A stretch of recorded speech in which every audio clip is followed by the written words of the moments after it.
what is spirituality and how on earth do we practice a spiritual life? What does it look like in practice? In fact, I didn't even know spirituality was a thing. I didn't even know the word existed. But back in 2014, when I was studying for my life coaching diploma, one of the recommended reading books was Stand Like Mountain, Flow Like Water, Reflections on Stress and Human Spirituality by a guy called Brian Seawood.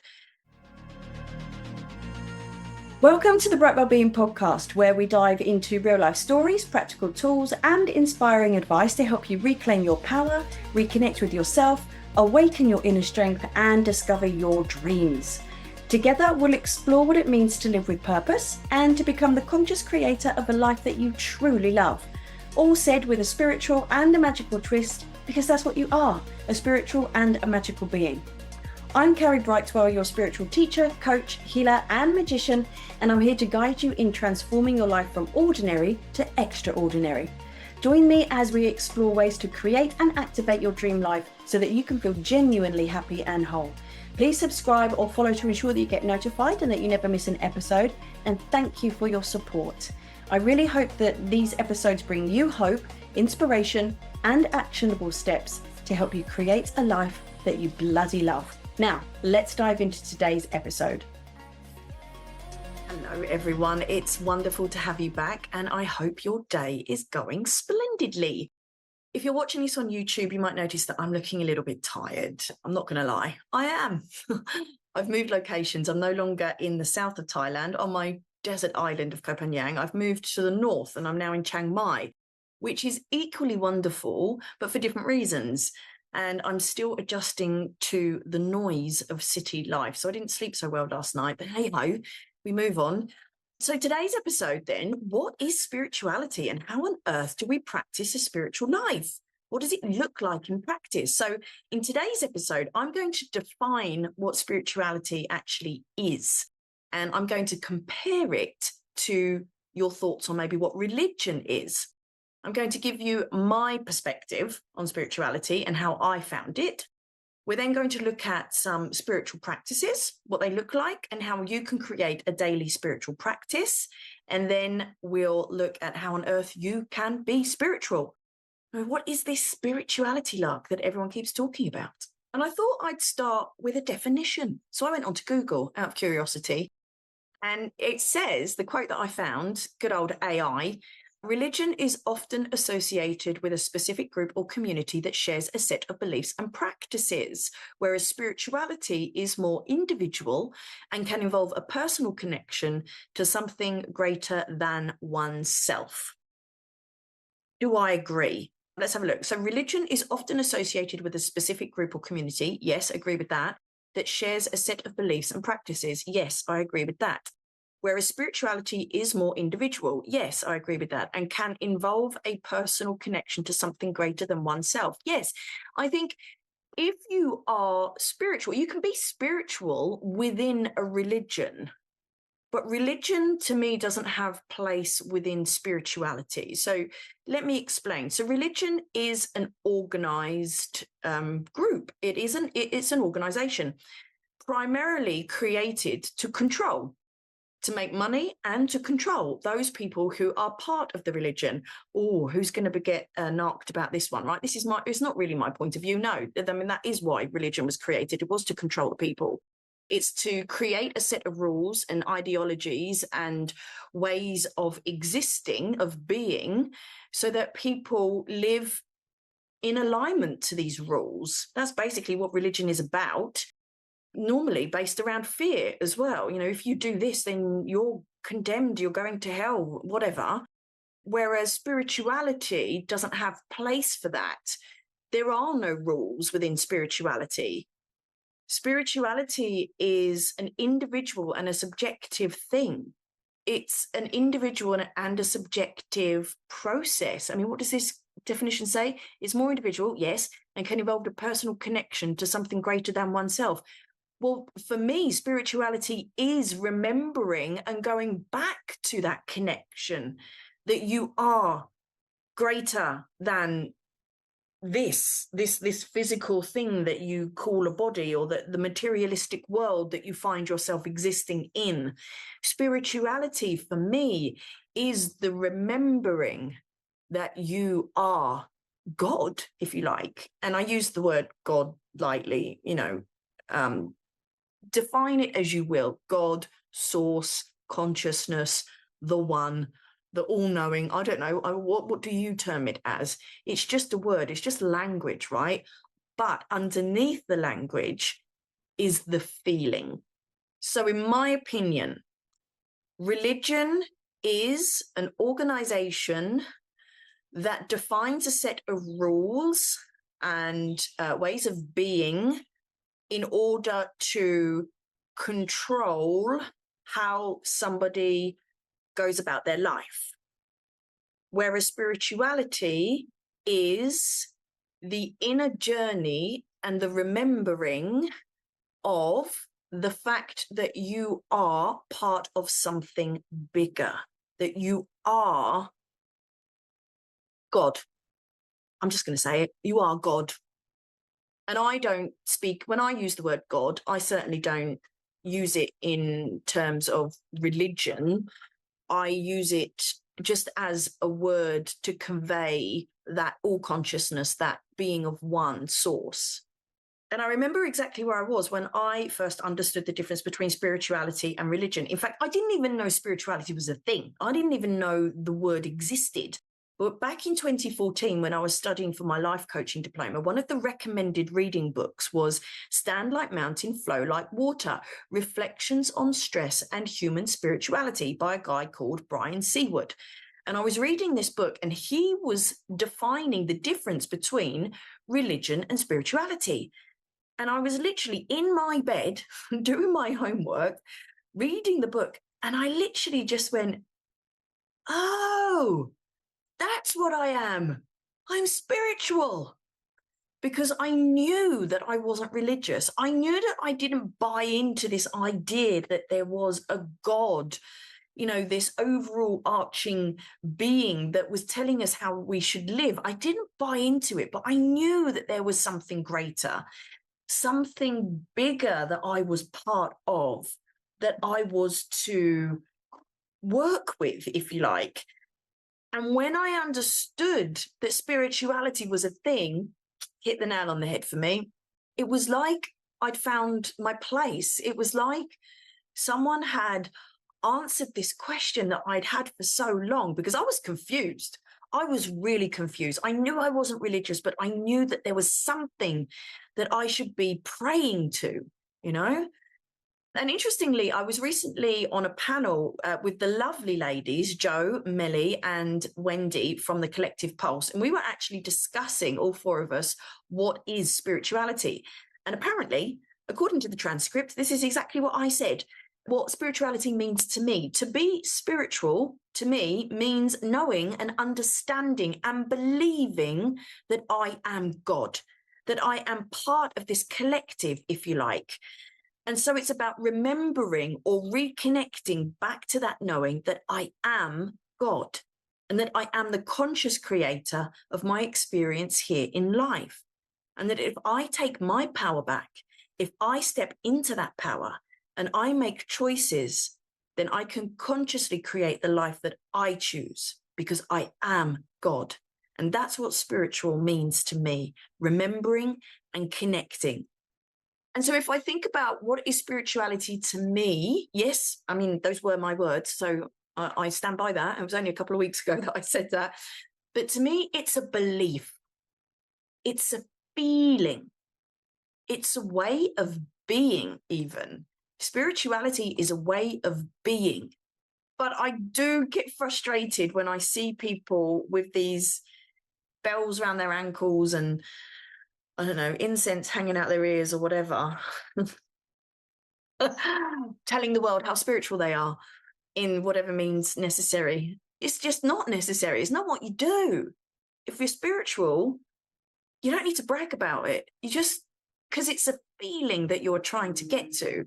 It's a connection that you're trying to amplify. And the only feeling, or the only person that you need to do this with is that inner being, that inner thing. And so, yeah, I get pretty pissed off when I see, or I laugh or whatever, if I see people, oh, I'm so spiritual. Have I pissed any of you off by saying that? I'm sorry. But it's just fake. It's fake. So anyway, it's an internal state. Spirituality to me is an internal state, a feeling that you gain by doing something. And so what is that doing? The doing is what delivers the feeling of spirituality. The doing is whatever techniques or tools or practices you choose to engage in order to deepen that connection and gain and amplify that feeling of connection to whatever you want to call it, God, source, the one, consciousness, whatever. I don't mind. I'm calling it God. I'm going to talk about the elephant in the room. It's God to me, but I know what I mean by God. I don't mean the man with the beard and the curly hair sitting in the white fluffy clouds. No, that is not what spirituality is to me, or that's not what God is to me. Anyway, so spiritual practices then. What on earth are these? Well, it's up to you, isn't it? By the definition that I just gave, by the doing, the doing is whatever practice helps you to gain a deeper sense of connection and to amplify the feelings of connection, then I can't tell you what that doing is. It could be anything for you, just like it could be anything for me. And this is where the subjectivity comes into it, right? What you do and who you choose to worship, or what you choose to worship and how you choose to deepen your connection. And I use this analogy a lot, I've noticed, about different flavors of ice cream. But it's your flavor of ice cream. What do you want? What do you like? What feels good? And that's going to be different to like what I do necessarily. So your chosen spiritual practice is going to be anything that helps you go inside and get closer to your sense of divinity and that feeling of connection. So let's have a look at some examples of what these spiritual practices could be. Well, an obvious one is meditation, prayer even.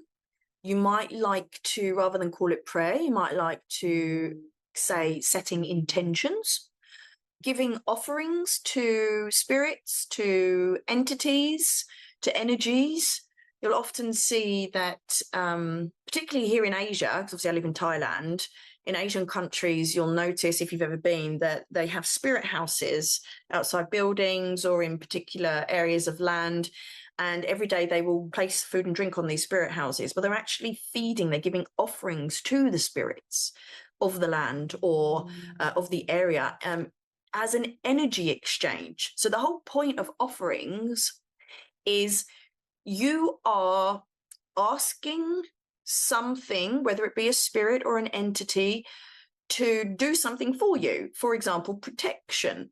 Like a lot of the businesses, the shops and gyms and everything, they will have spirit houses, and they are asking for abundance. They are asking for the local spirits or whatever entity it is that they worship. They're asking them to bring abundance into their shop. So if you're asking an entity or a spirit to do something for you, then there needs to be an exchange. You need to do something for them. They can't just operate for you on empty. You have to feed them. You have to give them something so that they have energy in order to do the work, the job that you're asking them to do. So in spirituality, people will often give offerings to the deity or the spirit or whatever it is that they worship in exchange for whatever it is that they are asking them to do. Chanting and mantra is another form of spirituality.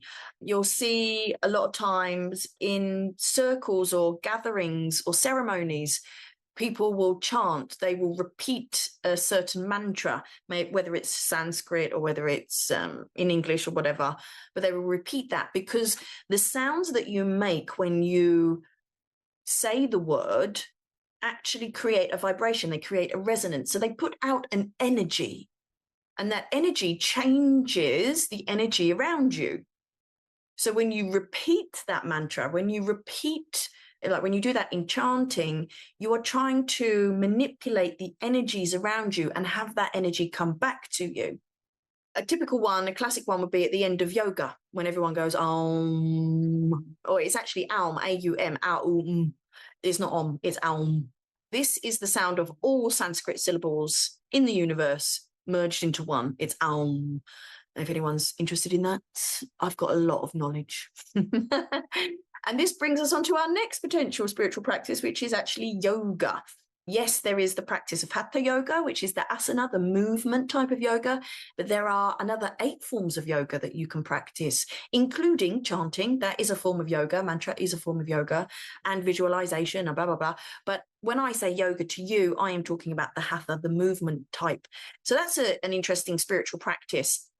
Visualization with your mind's eye, imagination, utilizing your imagination to daydream, to create the vision of what it is that you want to experience. This is a spiritual practice. It's actually a form of yoga as well.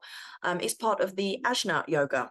But visualization and daydreaming, that is a spiritual practice, because you cannot manifest, you cannot create that which you cannot see with the mind's eye. So we practice using our imagination to visualize.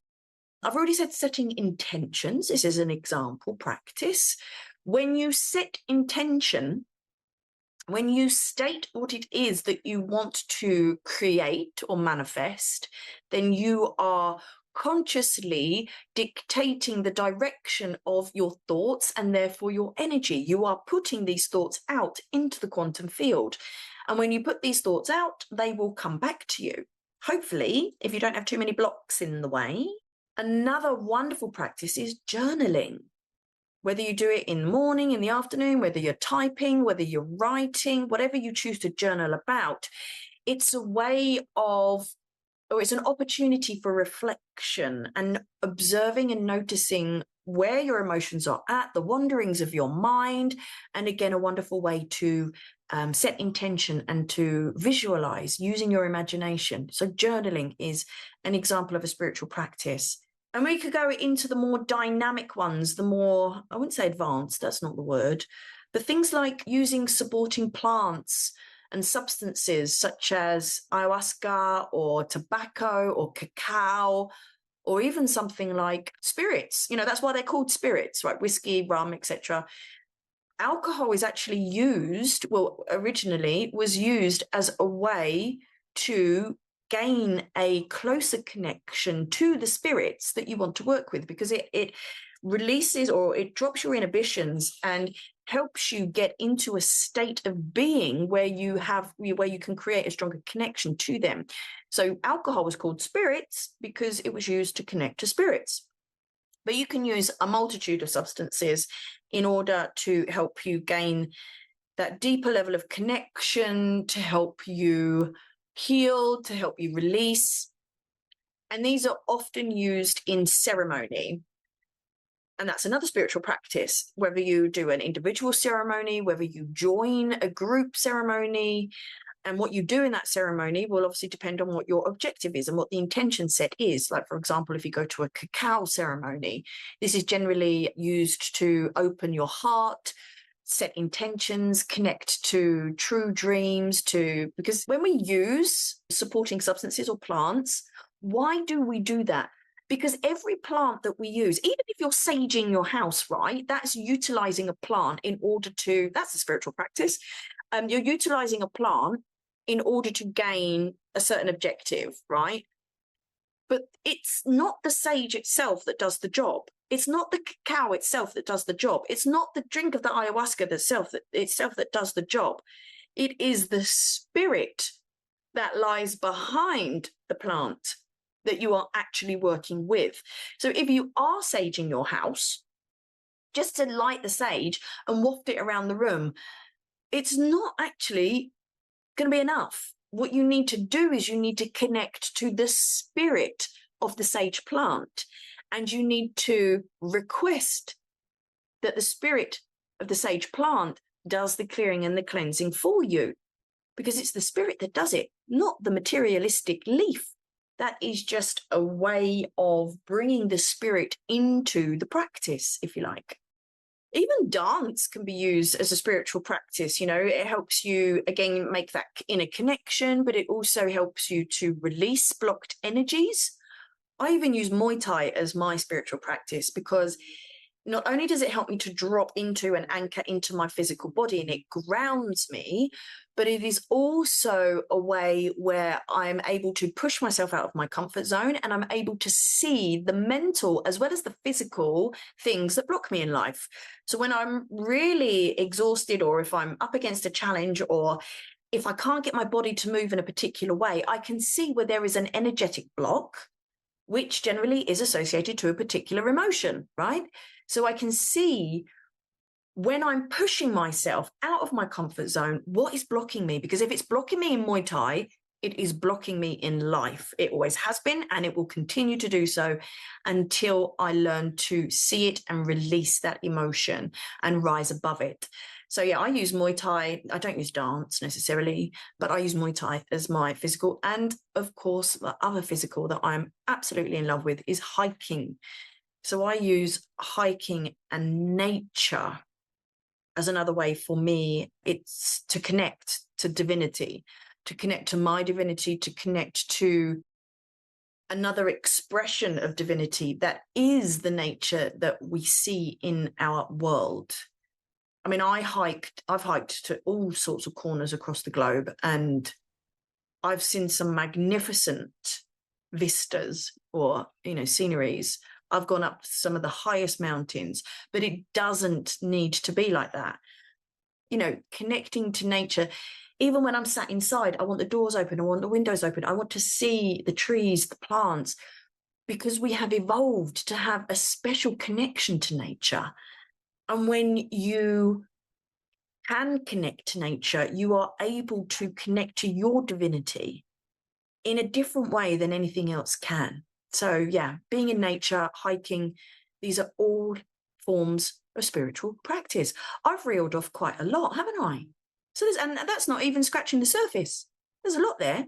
So I'm wondering if for you, whether you do any of those things already, whether you class them to be spiritual practices, whether you knew that you were doing spiritual practices or not.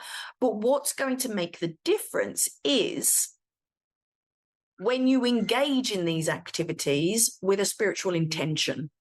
And I'm wondering if you've noticed and picked up the fact that pretty much anything, if you set the intention for it to be a spiritual practice, then it can be a spiritual practice. Because as I said, by the definition of what spiritual practices are, anything that helps you to gain a deeper connection to your divinity, to source, to that feeling and that knowing that you are God, well, it could be bloody anything for you. I don't know, knitting might be it. Cleaning your house might be it. If you set the intention to amplify that connection, then it's a spiritual practice for you. And two of the ways that I help people to make a start with these spiritual practices that I suggest for people to start with. Number one is coloring mandalas. Why? Well, because you're working with sacred geometry when you draw or color mandalas, and coloring a mandala is so easy. It's fun, it's relaxing, it's rejuvenating, it's healing, and it doesn't take a lot of effort. So it's such an easy way to get into meditation and to start a simple form of spiritual practice. And the other thing that I get people to do is to do what they bloody love. And if you don't know what you love, then I've created the tool called the Love List and the Curiosity List. This, by writing a list of what it is that you love and practicing it, and if you don't know what you love, writing a list of what you are curious about. So basically you go on this journey to explore yourself through trying different things. Then you get to add these things to your love list. It's getting to create a deeper connection with yourself, which is what is essential in order to get to know who you are and to connect you to your divinity, to know who you are at your core, at your essence. So these are two really simple things. And if you take a look at the show notes, then you can sign up and download a Reiki-infused coloring mandala, so you can get going on that today. Download your fun and focused form of meditation, and you can download the Love and Curiosity lists, where I guide you on how to use these two things to help you gain that deeper sense of connection, know who you are, create the boundaries of who you are, what you love, so that you can start to amplify these feelings of joy and love and peace and relaxation and anything else that you want in your life. So how to start a spiritual practice then, if you don't have one already? And me just reeling off that list right now, maybe you're thinking, oh, well, I'm more spiritual than I thought. But like I said, it's about the intention, right? So how on earth do you start to create a spiritual practice?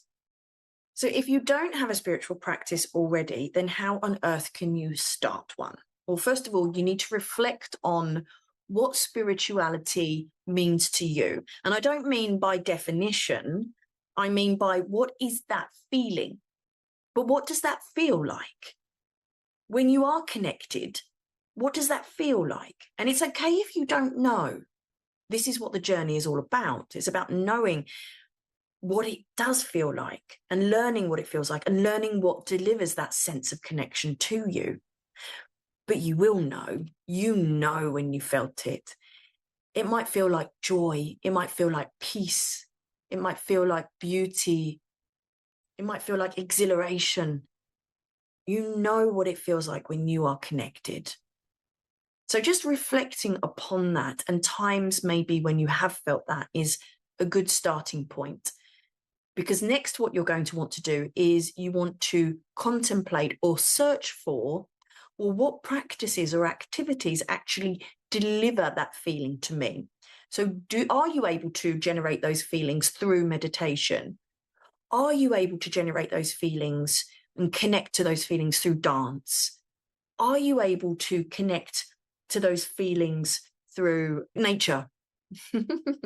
So we need to search for and engage in those things that help us find that sense of connection. And this is where your love and your curiosity lists come into use, so that you can start to write down, well, what lights me up? What brings me joy every day?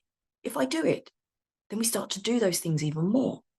And we have to be willing to go on this explorative journey to find out what it is that brings that sense of connection to us. And that's where the curiosity list comes in, right? So if you don't already know, then you write things down that you're curious to try, and then one by one you try them. And then do you add them to the love list or not? Depends on how you feel about them. So for those people who are starting a spiritual practice, I would suggest that you start with some of the simple practices like meditation. And if you say, oh, I'm no good at meditation, I've tried it, no good at it, can't do it, can't stop the thoughts, you need to do my What the Fuck is Meditation workshop. Because in this workshop, what I do is I describe to you exactly what meditation is, which most people are fully unaware of.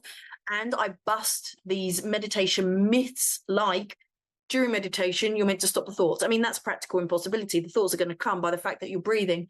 But I describe what these myths are, and I help you to overcome these myths so that you can actually learn what meditation actually is. So you're welcome to engage or to buy that workshop and to follow along with that information in the show notes. Or you could just do a simple guided meditation. I mean, there's so many on YouTube.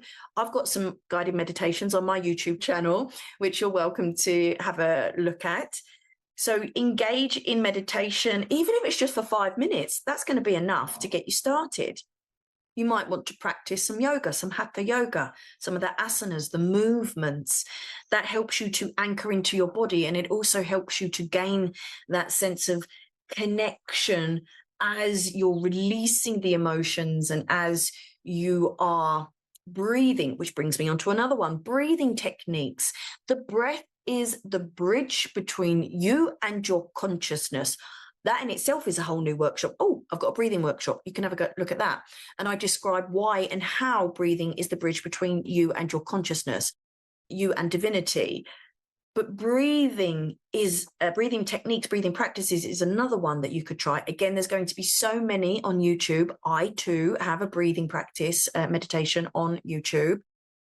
Gratitude journal is a great way to start your spiritual practice, and journaling regularly, noticing how you feel and journaling about that, making observations around your feelings. Why might you be feeling that? Where does this feeling originate from? What do you want to do about it? Visualization and daydreaming, giving yourself permission and crafting the time to daydream. Because what does daydreaming do? Well, it helps us to create the vision of the future that we want. And this is a spiritual practice.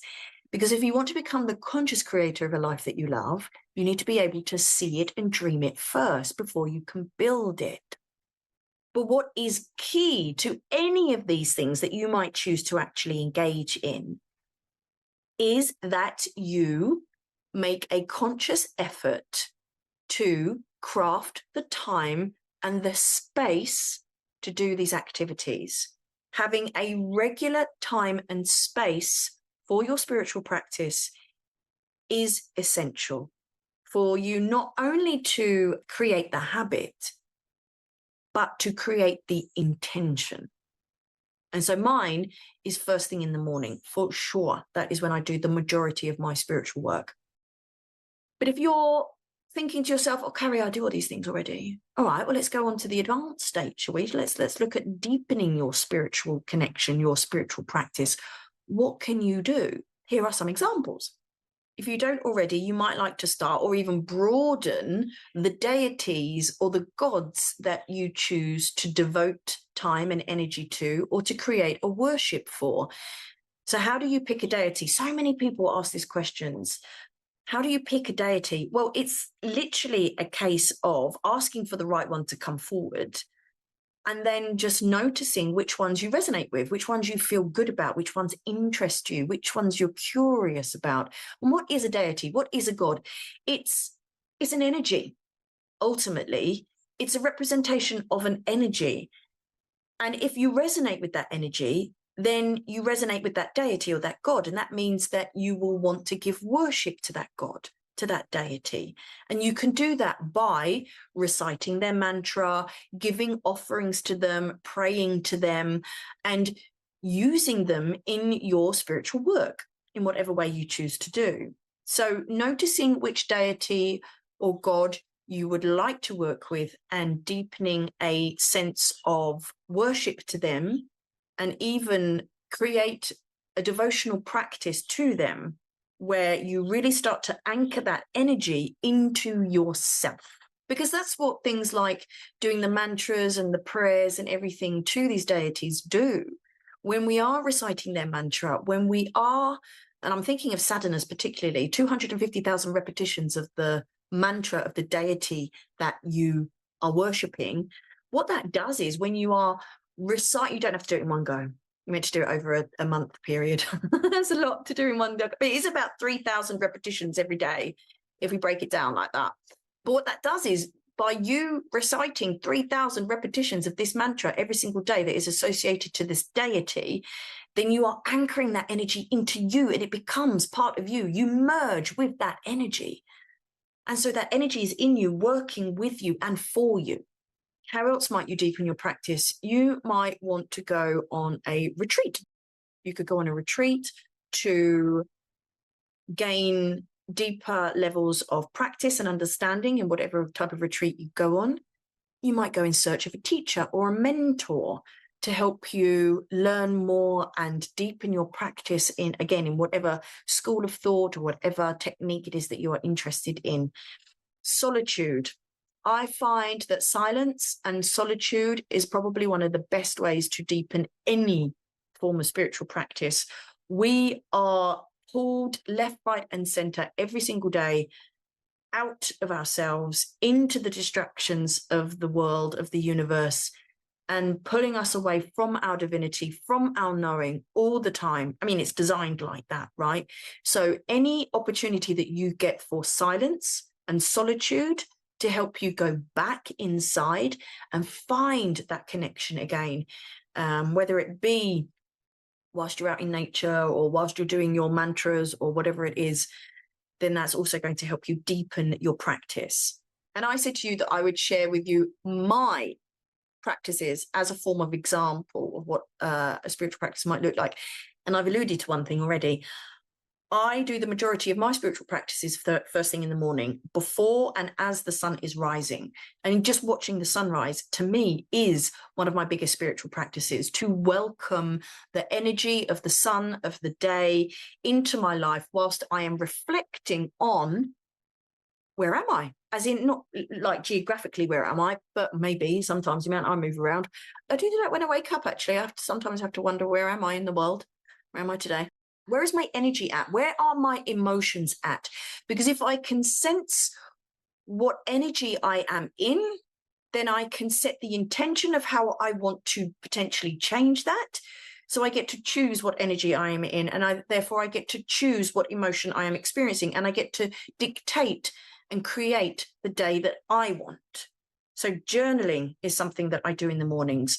I connect to the energies that I want by drawing mandalas in the mornings. Silence absolutely is essential for me, and my mornings aren't mine. Solitude, I don't share this time with anybody. Something else I do in the mornings are my breathing practices for different types of reasons, but yeah, that's when I will do that. And then once I've done all of that, I go on to Muay Thai. Because again, as I said, that is one of my biggest spiritual practices. But other things that I choose to engage in that are not so regular as daily, I do a lot of energetic healing on myself. I receive energy healing as well from other people. And I also choose to engage in certain ceremonies. Like ayahuasca is a big part of my life. I regularly go on ayahuasca retreats. I'll join cacao ceremonies, all sorts of different things like that. So yeah, they're just not on a daily basis, but they play a very important part in my life, in my spiritual expansion, and in my journey as well. All right, so let's have a look at what it is that I've shared with you today. Spirituality and religion are different. Religion is an organization, whereas spirituality is a very individual and a subjective thing. Anything that you can do in order to deepen your sense of connection to your divinity and your sense of connection to the whole, to God, to source, whatever it might be. That is what spirituality is for me. It is an internal process. It is an internal feeling and being and belief. You do not have to be religious in order to be spiritual. And you do not have to use the word God. You can describe your sense of divinity in any way you like, whatever feels good for you. And what you do, the practices that you choose to engage in order to deepen your spirituality or connect to your spirituality, is entirely up to you as well. Follow the feeling. What feels good? What resonates? Start with that and then just see where the journey takes you. I hope you've now got a clearer idea of what spirituality is and how you can start a spiritual practice or deepen your spiritual practice and what that might look like every single day of your life.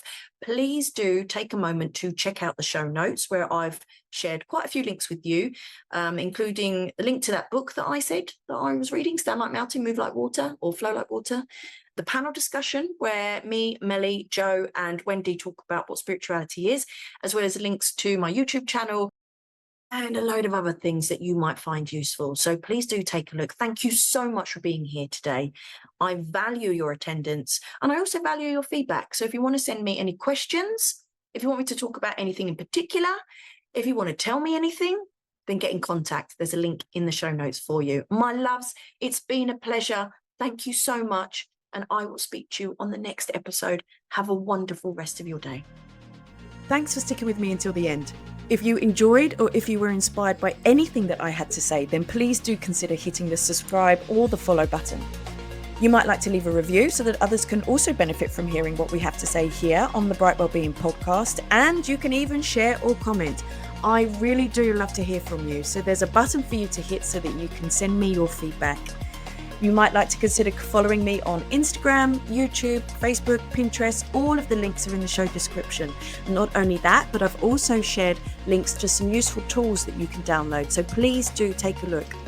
Until the next episode, my friends, may you dare to always dream the ridiculous dream, because what you can achieve is so much more than you can imagine.